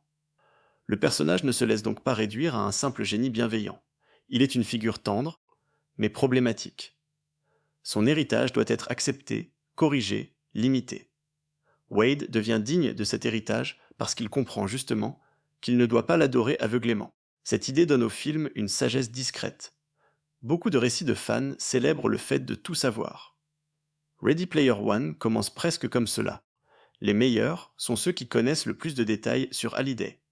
Mais à la fin, le savoir seul ne suffit pas. Il faut de l'empathie, du jugement, du courage, une capacité à dire non, une capacité à partager. La connaissance des références ouvre la porte. La maturité permet de ne pas se perdre derrière. C'est aussi pour cela que le dernier défi autour d'Adventure est si fort. Adventure est un symbole de découverte cachée, mais c'est aussi un rappel de simplicité. Dans un film saturé d'effets numériques, la dernière vérité passe par un objet ludique très ancien, presque primitif dans son apparence. Comme si Hallyday disait « Derrière toutes les couches de technologie, le cœur du jeu reste le plaisir de chercher, de trouver, de sentir qu'un créateur a glissé quelque chose pour toi. Ce n'est pas la puissance graphique qui crée l'émotion. C'est la relation invisible entre intention et découverte. Cette relation existe aussi entre le film et son spectateur. Ready Player One invite chacun à chercher ses propres Easter eggs, mais il invite surtout à se demander pourquoi ces Easter eggs nous touchent. Est-ce seulement parce que nous reconnaissons une image, ou parce qu'une image reconnue réveille une partie de notre histoire personnelle? Le film fonctionne mieux quand on accepte cette deuxième réponse. La référence n'est pas la destination. Elle est une porte vers la mémoire du spectateur. Et c'est peut-être pour cela que le film divise autant. Pour certains, cette accumulation est euphorique. Pour d'autres, elle paraît envahissante. Certains y voient un hommage vibrant à plusieurs générations de culture populaire. D'autres y voient le symptôme d'un cinéma trop dépendant de la reconnaissance. Les deux réactions peuvent coexister, parce que Ready Player One marche précisément sur cette ligne. Il est à la fois une célébration et un avertissement, une fête et une inquiétude, un terrain de jeu et une question posée à ceux qui aiment les terrains de jeu. Le film ne demande pas au spectateur de choisir une seule lecture. Il peut être regardé comme une aventure généreuse, comme une adaptation spectaculaire, comme une fable sur les plateformes, comme un récit de passage à l'âge adulte, comme une réflexion sur le pouvoir des souvenirs, ou simplement comme un grand divertissement porté par une mise en scène fluide. Sa force vient peut-être de cette capacité à rester accessible tout en laissant plusieurs couches se déplier après la projection. Et c'est exactement l'identité de son meilleur cinéma. On entre pour jouer, on ressort avec une question. Dans Ready Player One, cette question n'est pas de savoir combien de références on a reconnues. Ce n'est pas non plus de savoir si l'oasis serait amusant à visiter. La vraie question est plus intime. Qu'est-ce que nos refuges disent de nos manques? Si nous avons besoin de mondes plus beaux, plus libres, plus contrôlables, est-ce parce que nous aimons seulement l'imagination ou parce que notre réalité nous a trop souvent déçus? Wade trouve une réponse personnelle. Il garde l'oasis, mais il revient au réel. Il aime les avatars, mais il choisit Samantha. Il admire Hallyday, mais il refuse son erreur. Il gagne le jeu, mais il partage la récompense. Il protège le rêve, mais il lui impose une limite. C'est une fin très lumineuse, presque idéale, mais elle fonctionne parce qu'elle reconnaît le danger avant de choisir l'espoir. Le film ne dit pas que la technologie va nous sauver. Il dit que des humains plus lucides peuvent peut-être sauver ce que la technologie a rendu possible. Et cette nuance change tout. L'oasis n'est pas bon ou mauvais par essence. Il devient ce que ses créateurs, ses propriétaires et ses habitants acceptent d'en faire. Hallyday l'a créé avec ses rêves et ses regrets. Sorrento voulait le déformer avec sa cupidité. Wade et ses amis doivent maintenant le protéger avec une conscience nouvelle. C'est là que l'histoire pourrait s'arrêter, mais le sens continue. Parce qu'après la victoire, il reste l'image d'un monde réel encore cassé et celle d'un monde virtuel encore magnifique. Entre les deux, Wade se tient désormais différemment. Il ne fuit plus seulement. Il choisit. Et dans Ready Player One, cette capacité de choisir devient le vrai passage à l'âge adulte. Savoir quand entrer dans le jeu, savoir quand en sortir, et surtout savoir qui l'on veut être quand le casque n'est plus là pour nous embellir. Quand le casque n'est plus là pour embellir Wade, il reste une question beaucoup plus difficile que toutes les énigmes de Hallyday. Qu'est-ce qu'il va faire de sa vraie vie? C'est pour cela que la fin de Ready Player One ne fonctionne pas seulement comme une victoire de joueur. Elle ressemble à un réveil. Pendant presque tout le film, Wade a avancé dans un monde où les règles étaient codées, où les clés existaient, où chaque défi avait une solution cachée. Même les épreuves les plus mystérieuses obéissaient à une logique. Il fallait chercher, comprendre, oser une autre interprétation. Mais dans le réel, les règles ne sont pas aussi nettes. Il n'y a pas toujours un indice laissé par un créateur. Il n'y a pas toujours une récompense au bout du courage. Il n'y a pas toujours une deuxième vie cachée dans une poche. Et pourtant, c'est là que Wade doit vivre. Ce passage du jeu vers la vie donne au film son vrai mouvement final. L'Oasis a appris à Wade à observer, à persévérer, à faire confiance, à rassembler. Mais ces qualités n'ont de valeur que si elles sortent avec lui de l'univers virtuel. Sinon, elles resteraient enfermées dans un système de points, de classements et d'avatars. Le film ne méprise pas ces systèmes. Il les aime. Il les comprend de l'intérieur. Mais il rappelle que les meilleures choses qu'un jeu nous donne devraient finir par transformer notre manière d'être dans le monde. La victoire de Wade devient donc moins importante que sa transformation. Au début, il veut gagner parce que gagner signifierait partir. Partir des stacks. Partir de la pauvreté. Partir d'une vie trop étroite. Son désir est compréhensible, presque évident. Qui pourrait lui reprocher de vouloir une sortie? Mais à la fin, il ne cherche plus seulement à fuir. Il choisit de rester responsable d'un espace que d'autres utilisent aussi pour respirer. Il ne pense plus seulement à son propre avenir. Il pense à l'avenir d'une communauté immense, fragile, parfois chaotique, mais vivante. C'est là que le film donne à son héros une grandeur simple. Wade n'est pas le plus fort physiquement. Il n'est pas le plus riche. Il n'est pas le plus puissant. Il n'a pas l'armée de Sorrento, ni les ressources d'EY, ni l'aura mythique de Hallyday. Il gagne parce qu'il comprend ce que les autres regardent sans voir. Il comprend qu'une course peut être résolue en reculant. Il comprend qu'un souvenir peut être centré sur une personne presque effacée. Il comprend qu'un vieux jeu peut cacher non pas une victoire classique, mais une trace de créateur.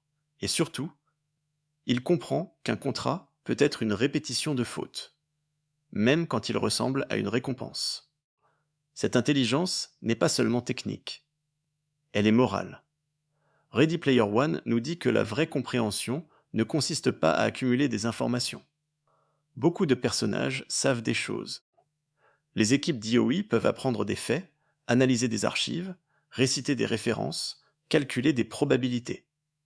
Mais savoir n'est pas comprendre. Comprendre demande de relier un détail à une émotion, une règle à une blessure, un souvenir à une conséquence.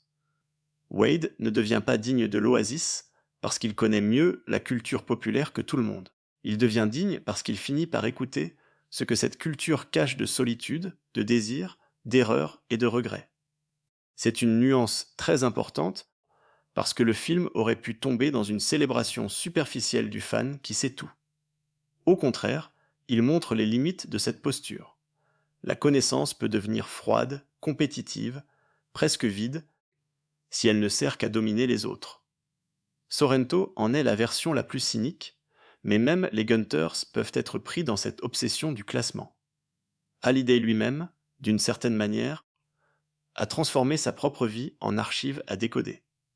Le film respecte la passion, mais il se méfie de l'obsession quand elle coupe du présent. Wade avance parce qu'il transforme la passion en relation. Il ne regarde plus Hallyday comme un simple coffre de secrets. Il le regarde comme un homme qui a raté quelque chose. Il ne regarde plus Art 3 Miss comme une image impressionnante. Il découvre Samantha avec son histoire et son courage. Il ne regarde plus Ayesh seulement comme un avatar familier. Il accepte la personne réelle derrière la voix. Il ne regarde plus l'oasis comme une échappatoire personnelle. Il le voit comme un espace partagé qui doit être protégé de ceux qui veulent l'exploiter. Cette progression est la vraie architecture du film. Tout ce qui semblait spectaculaire au départ mène finalement à quelque chose de très humain. La course mène à l'humilité. The Shining mène au regret. Adventure mène à la curiosité. Le contrat mène au choix moral. Même la grande bataille finale, avec son déferlement d'avatars et de références, mène à une idée simple. Un monde commun n'existe que si ses habitants acceptent de le défendre ensemble. C'est pourquoi Ready Player One a une dimension presque paradoxale. Il utilise une technologie gigantesque pour parler de contact humain. Il célèbre le virtuel pour rappeler l'importance du réel. Il s'appuie sur la nostalgie pour inviter à ne pas rester prisonnier du passé. Il accumule les images connues pour raconter la nécessité de voir au-delà des images. Il donne au spectateur un immense terrain de jeu, puis lui demande de se demander ce qu'il cherche vraiment lorsqu'il joue. Cette contradiction n'est pas une faiblesse. Elle est le sujet même du film. Le monde de Wade est contradictoire. L'Oasis sauve des gens et les enferme. Les avatars libèrent et dissimulent. Les références réchauffent et saturent. Hallyday inspire et avertit. La technologie ouvre des portes et crée de nouvelles prisons. Le réel est nécessaire, mais il est dur. Le virtuel est dangereux, mais il est beau. Ready Player One ne résout pas toutes ces tensions. Il les met en mouvement, puis il confie à Wade une réponse provisoire.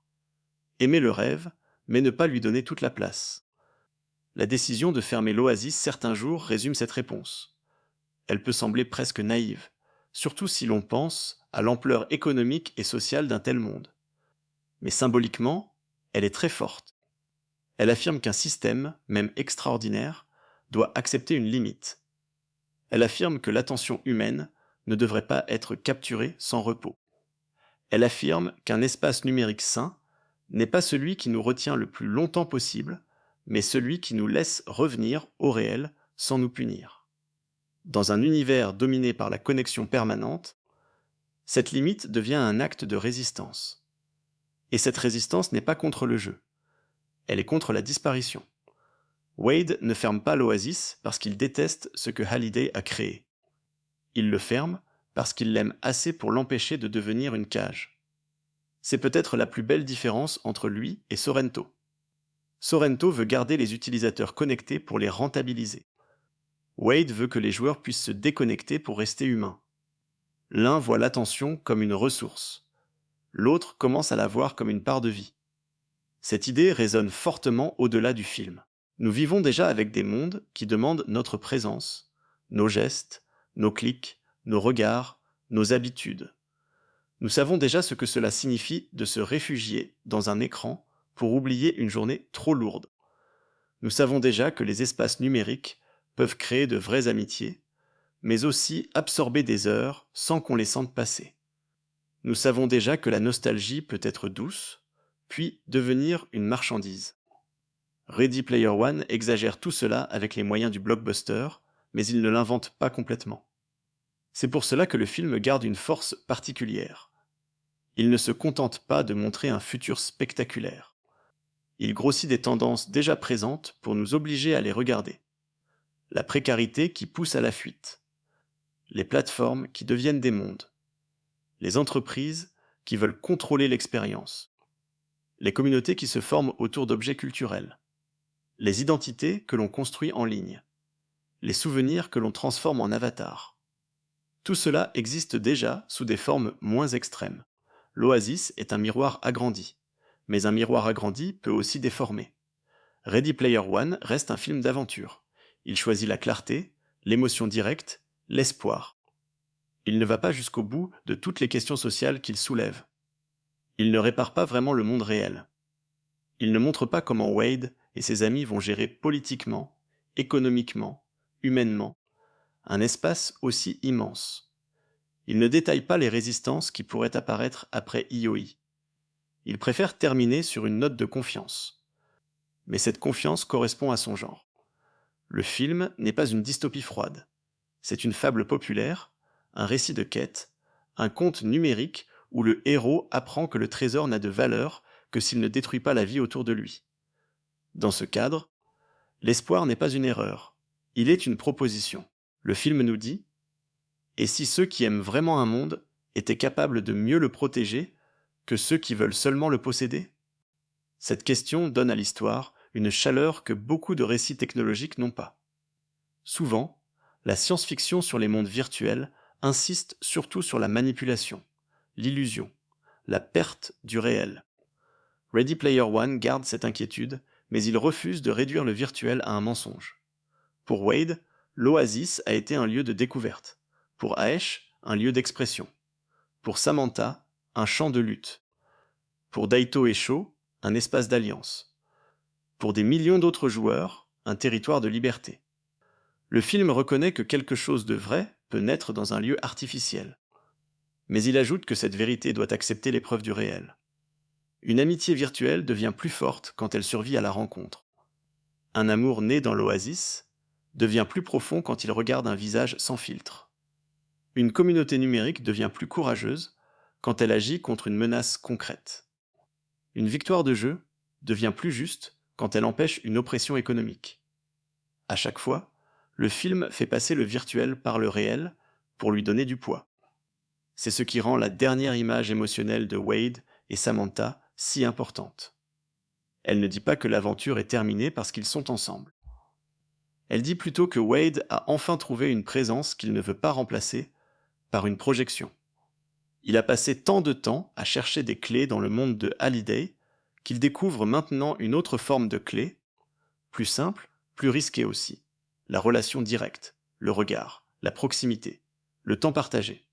Rien de cela n'offre la sécurité d'un avatar ou la logique d'un jeu. Mais c'est justement ce qui le rend réel. Halliday, à sa manière, avait préparé Wade à comprendre cela. Le créateur de l'Oasis a passé sa vie à construire une échappatoire, puis il a caché au cœur de cette échappatoire un message qui disait de ne pas oublier la vie. Cette contradiction est triste, mais elle est profondément humaine. Souvent, les gens transmettent mieux ce qu'ils ont compris trop tard que ce qu'ils ont réussi à vivre. Halliday n'a pas su choisir Kira. Il n'a pas su préserver son amitié avec Moreau. Il n'a pas su sortir complètement de sa propre solitude. Mais il a laissé à quelqu'un d'autre la possibilité de ne pas recommencer. Wade reçoit donc un héritage double. Il reçoit un monde, mais aussi un avertissement. Il reçoit un pouvoir, mais aussi une limite. Il reçoit la mémoire d'un créateur, mais aussi la preuve que même les créateurs les plus brillants peuvent se tromper sur l'essentiel. Cette complexité empêche la fin d'être seulement triomphale. Elle lui donne une mélancolie douce, presque cachée sous la lumière. Et c'est peut-être ce que Ready Player One réussit le mieux. Faire coexister la joie du jeu et la tristesse du regret. On peut sortir du film avec des images de bataille, de vitesse, de référence et de victoire. Mais ce qui reste plus profondément, c'est peut-être le visage de Halliday, ce mélange d'enfance et de solitude, cette façon de parler d'un monde immense, comme s'il regrettait encore une conversation qu'il n'a jamais su avoir. Le film nous rappelle que l'imagination peut construire des merveilles, mais qu'elle ne remplace pas le courage de vivre une émotion au moment où elle se présente. Wade, lui, a encore le temps. C'est la différence fondamentale entre le héros et son mentor. Halliday parle depuis l'après-coup. Wade peut encore choisir, il peut encore aimer, partager, corriger, limiter, écouter. Il peut encore transformer l'oasis en autre chose qu'un monument à la solitude de son créateur. Il peut encore faire de ce monde une porte plutôt qu'un refuge définitif. Voilà pourquoi Ready Player One reste attachant malgré ses excès. Il est parfois trop rapide, trop rempli, trop brillant, presque étourdissant. Mais au fond, il raconte une chose très simple et très sincère. Nous avons besoin d'histoires, de jeux, de mondes imaginaires, parce qu'ils nous aident à supporter la vie, à nous comprendre, à nous relier aux autres. Mais si ces mondes nous éloignent définitivement de la vie, alors ils perdent une partie de leur beauté. Le rêve doit nous agrandir, pas nous effacer. Cette phrase pourrait être la clé cachée du film. Le rêve doit nous agrandir, pas nous effacer. C'est ce que Wade apprend en traversant l'oasis. C'est ce que Halliday comprend trop tard. C'est ce que Samantha rappelle par sa présence réelle. C'est ce que l'équipe protège en partageant le pouvoir. C'est ce que la fermeture de l'oasis, 2 jours par semaine, rend concret. Et c'est ce que le spectateur peut emporter avec lui. Même après avoir oublié certaines références, certains avatars, certains détails de la bataille finale. Car au-delà du spectacle, Ready Player One parle à notre manière de chercher des sorties. Nous cherchons tous, à des degrés différents, des lieux où la vie semble plus légère. Un film, un jeu, une chanson, une communauté, une image, un souvenir d'enfance, un univers qui nous accueille quand le réel devient trop lourd. Le film ne se moque jamais de ce besoin. Il le prend au sérieux. Il sait que parfois, un monde imaginaire peut empêcher quelqu'un de tomber. Mais il sait aussi qu'un refuge doit rester un passage. Si l'on y reste pour toujours, il finit par ressembler à une prison décorée. Alors, la vraie victoire de Wade n'est pas d'avoir trouvé l'easter egg. La vraie victoire, c'est de comprendre ce qu'il doit en faire. Ne pas vendre le rêve. Ne pas le garder seul. Ne pas l'ouvrir sans limite jusqu'à ce qu'il avale les joueurs. Ne pas répéter la solitude de Halliday. Ne pas confondre contrôle et sagesse. Ne pas croire que l'amour d'un monde virtuel autorise l'abandon du monde réel. À la fin, l'oasis est toujours là. Il reste immense, brillant, plein de promesses. Mais Wade n'est plus le même devant lui. Il n'est plus seulement un garçon qui cherche à fuir. Il devient quelqu'un qui sait revenir. Et dans Ready Player One, cette capacité à revenir est peut-être la plus grande clé de toutes. Parce qu'un jeu peut nous offrir 1000 vies, 1000 visages, 1000 victoires. Mais la vie réelle, elle, ne nous donne pas toujours de boutons pour recommencer. Elle demande d'être présent maintenant, avec les gens qui sont là, avec les choix qui comptent, avec les erreurs que l'on peut encore éviter. Halliday a créé un univers pour cacher son regret. Wade hérite de cet univers pour apprendre à ne pas cacher le sien. Et c'est là que le film se déplie vraiment. Derrière l'aventure numérique, il y a une histoire de solitude. Derrière les références, il y a une mémoire blessée. Derrière la chasse au trésor, il y a un avertissement sur le pouvoir. Derrière le spectacle, il y a une invitation à regarder le réel avec plus de courage. Ready Player One nous amuse avec un monde où tout semble possible, puis il nous ramène doucement vers cette vérité plus fragile. Le plus grand espace à sauver n'est peut-être pas seulement l'oasis, mais notre capacité à vivre pleinement hors de lui.